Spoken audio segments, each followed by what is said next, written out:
She thought it was a dog. What she pulled from that canal changed everything.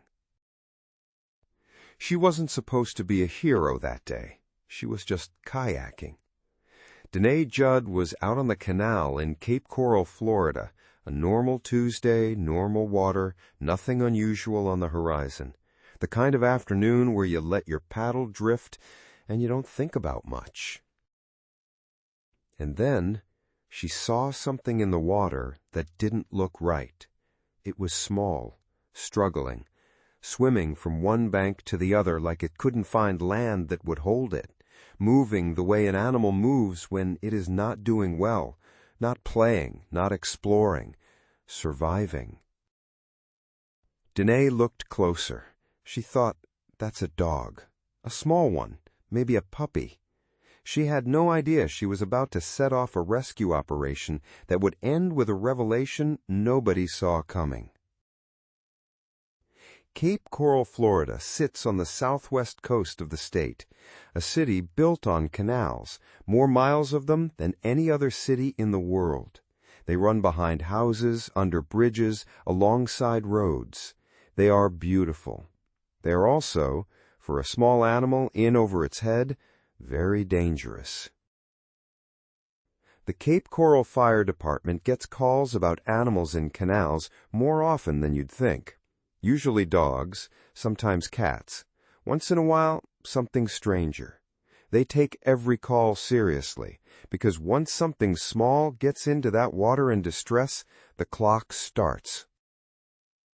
When the call came in that day, animal in the canal, possibly a dog, they moved. By the time they arrived at Britannia Lake, the animal had been in the water for a while. It was still moving, still swimming from shore to shore, but it was clearly exhausted. And every time a firefighter approached the bank, it bolted, too scared to accept help, too tired to escape on its own. It crawled under a dock and stopped moving. That's where Denae came in. She hadn't left. She'd been watching the whole time from her kayak, tracking the animal, keeping eyes on it so the firefighters wouldn't lose it in the water again. When it went under the dock, she was right there. She called out, told them exactly where it was. Think about that for a second. She was a stranger on the water. She had no training, no equipment, no obligation to anyone. She could have paddled home and told herself she'd done what she could. The fire department was there. The professionals had it. Instead, she stayed. She watched. She guided. She was the reason they found it. If you've ever been moved by a story like this, an ordinary person who chose to be useful when it mattered, subscribe to this channel. We tell these stories 3 times a week because the world has more of them than most people realize, and they deserve to be heard. One of the firefighters entered the water, swam under the dock. The animal, this small, exhausted, frightened creature who had been fighting to stay alive in a Florida canal, was within reach. He grabbed it, brought it to the surface. And that is when everyone on the shore realized this was not a dog. It was a coyote pup. Small, soaking, so thin the weight of the water made him look even smaller, weak from exhaustion, eyes wide with the kind of fear that goes beyond the body, the fear of something that has never been near people and cannot understand why it suddenly is. Nobody had expected this. The fire department had come for a dog. Denae had stayed for a dog. The firefighter had swum under that dock for a dog. And what came out of the water was something wild. There was a pause, the kind that happens when reality doesn't match expectation. And then something shifted, because it didn't matter what it was. What mattered was that it was exhausted and frightened and alive by the thinnest margin, and it needed help. The firefighters wrapped the coyote pup carefully, kept it calm, kept it still, called for the right kind of assistance, because a wild animal needs different hands than a lost dog, and they knew it. Denae watched from her kayak. The Cape Coral Fire Department later wrote about her the way organizations write about people who did something worth remembering. They presented her with a community recognition coin, a formal acknowledgement that what she did mattered. For her assistance with this unique situation, they wrote, "This save was a great team effort." She had just been kayaking. The Coyote pup was taken to East West Veterinary Care Center, where staff assessed what the canal had done to him. He had been in the water long enough to leave a mark, exhausted, dangerously thin, too weak to be released back into the wild, even if that had been the right call, which it wasn't. Not yet. Not like this.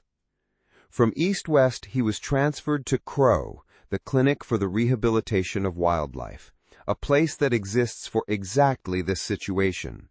Wild animals that have crossed paths with the human world in ways neither side planned for. CROW confirmed what the firefighters already knew. He had made it. Barely, but he had. Weak, exhausted, and very skinny, but in good hands. That phrase lands differently when you've seen what the alternative looked like. Here's what I keep thinking about. How long was that coyote pup in the canal before Denae saw him? Coyotes don't typically end up in residential canals. They live on the edges of places, the tree lines and scrublands and in-between spaces where human settlement hasn't quite taken over yet. For a young one, disoriented, to end up in the water in the middle of a residential area, something had already gone wrong long before Denae ever picked up her paddle that morning. Maybe he'd fallen. Maybe he'd wandered away from his family and couldn't find his way back. Maybe the water had caught him by surprise, the way it does when you're young and the world is still larger than your map of it. He'd been swimming from shore to shore, trying to find a way out that didn't exist, getting more tired with every lap. And then a woman on a kayak looked over the side and didn't look away. There's a version of this story where Denae paddles home, where she tells herself it's someone else's problem, or that the fire department has it from here, where she gives them a wave and leaves.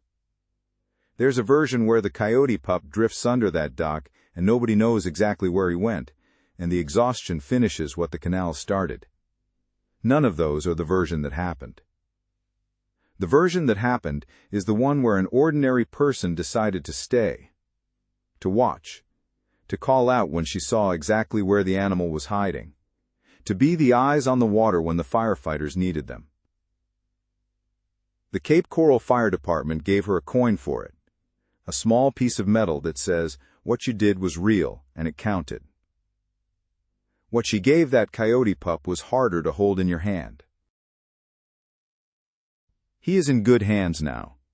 CROW is experienced at this, at taking something wild and frightened and half gone and giving it the time and space it needs.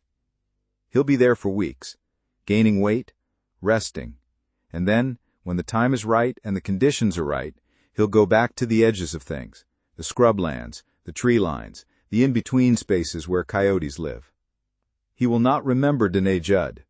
He will not know that a woman on a kayak was the reason the firefighter knew exactly where to swim. He will not understand community recognition coins or the particular kindness of strangers who stay when they don't have to. But he will be alive. And that happened because of a Tuesday afternoon and a woman who didn't look away.